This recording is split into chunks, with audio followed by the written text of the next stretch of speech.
السلام علیکم۔ بسم اللہ الرحمن الرحیم۔ میرے لیے یہی کرم کافی ہوا اللہ کا کہ اس نے مجھے نبی پاک کا امتی بنایا۔ میرے چینل عطاشی میں خوش آمدید۔ اللہم صلی علی محمد النبی الامی۔ ہمارا اگلا واقعہ نبی پاک صلی اللہ علیہ وآلہ وسلم کی صاحبزادی سیدہ زینب رضی اللہ تعالی عنہ کی داستان مصیبت ہے۔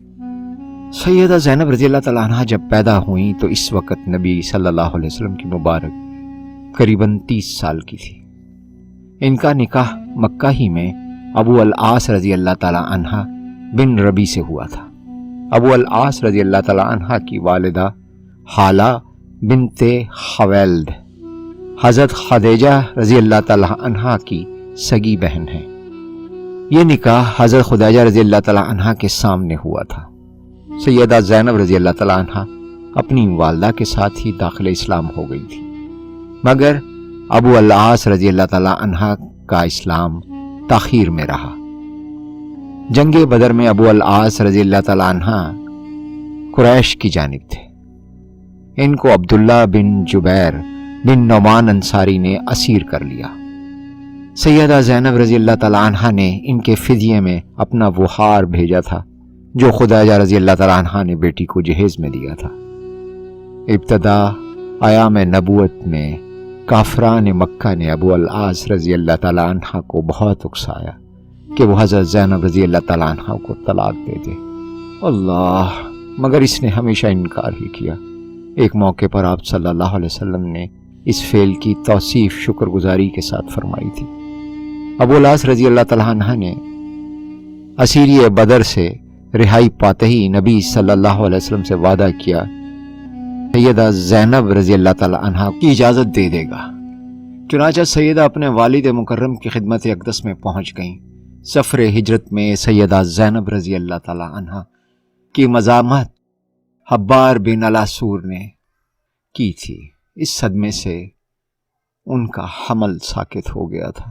حبار بن الاسود فتح مکہ کے بعد مسلمان ہو گیا تھا اور رحمت للعالمین صلی اللہ علیہ وآلہ وسلم نے اس کا جرم معاف کر دیا۔ نبی صلی اللہ علیہ وآلہ وسلم نے ان کی منقبت میں فرمایا ہے، یہ میری بیٹیوں میں افضل ہے، میرے لیے اسے مصیبت پہنچی۔ ابو العاص رضی اللہ عنہ کی سیدہ زینب رضی اللہ تعالی عنہ سے بہت محبت تھی۔ ابو العاص رضی اللہ عنہ 6 ہجری میں تجارت کے لیے شام گئے تھے۔ اس وقت قبیلہ قریش مسلمانوں کا فریق جنگ تھا، اس لیے ابو بصیر ولا اور ابو جندل رضی اللہ تعالی عنہ کے ہمراہی مسلمانوں نے جو اسلام لانے کے جرم میں قریش کی قید میں رہا پا چکے تھے اور سرحد شام میں ایک پہاڑ پر جا گزین تھے، اس قافلے کا تمام سامان ضبط کر لیا، مگر ابو العاص رضی اللہ عنہ کو گرفتار نہ کیا۔ ابو العاص رضی اللہ عنہ وہاں سے سیدھا مدینہ طیبہ پہنچے۔ نماز کے وقت مسجد میں سیدہ زینب رضی اللہ تعالی عنہ کی یہ آواز مسلمانوں کے کان میں پڑی، میں ابو العاص بن ربی کو پناہ دیتی ہوں۔ یہ آواز اس وقت سنی گئی جب مسلمان نماز میں داخل ہو چکے تھے۔ نماز سے فارغ ہوئے تو نبی صلی اللہ علیہ وسلم نے فرمایا، لوگو تم نے بھی کچھ سنا جو میں نے سنا؟ سب نے عرض کی جی ہاں۔ فرمایا، واللہ مجھے اس سے پہلے کچھ علم نہ تھا، میں نے یہ آواز تمہارے ساتھ ہی سنی، اور پناہ دینے کا حق تو ہر ادنا مسلمان کو بھی حاصل ہے۔ پھر نبی صلی اللہ علیہ وسلم گھر میں بیٹی کے پاس گئے اور اسے فرمایا، بیٹی ابو العاص کو عزت سے ٹھہراؤ، خود اس سے الگ رہو، تو اسے حلال نہیں۔ سیدہ زینب رضی اللہ عنہ نے عرض کی، وہ تو مال قافلہ واپس کا لینے آیا ہے۔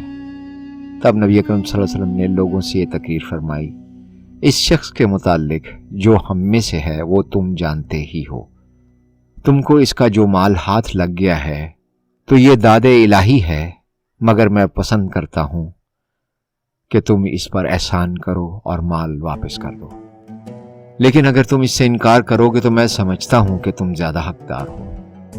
لوگوں نے سارا مال حتیٰ کہ اونٹ کی نکیل کی رسی بھی واپس کر دی۔ ابو العاص رضی اللہ عنہ سارا مال لے کر مکہ پہنچا اور ہر ایک شخص کو ذرا ذرا چیز ادا کر دی۔ پھر دریافت کیا کہ کسی شخص کا کچھ رہ گیا ہو تو بتا دے۔ سب نے کہا اللہ تجھے جزائے خیر دے، تو وفی و کریم نکلا۔ تب ابو العاص رضی اللہ عنہ نے کلمہ شہادت پڑھا اور فرمایا کہ اب تک مجھے یہی حال اسلام سے روکتا رہا کہ کوئی شخص مجھے مال مار لینے کا الزام نہ دے۔ اب میری ذمہ داری نہ رہی تو میں اب خلت اسلام سے مبلس و مزین ہوتا ہوں اور مدینہ کو روانہ ہوں۔ وہ مدینہ پہنچے تو نبی صلی اللہ علیہ وسلم نے 6 سال کی مفارقت کے بعد نکاح اول پر ہی سیدہ زینب رضی اللہ تعالی عنہ کو حضرت ابو العاص رضی اللہ عنہ کے گھر رخصت کر دیا۔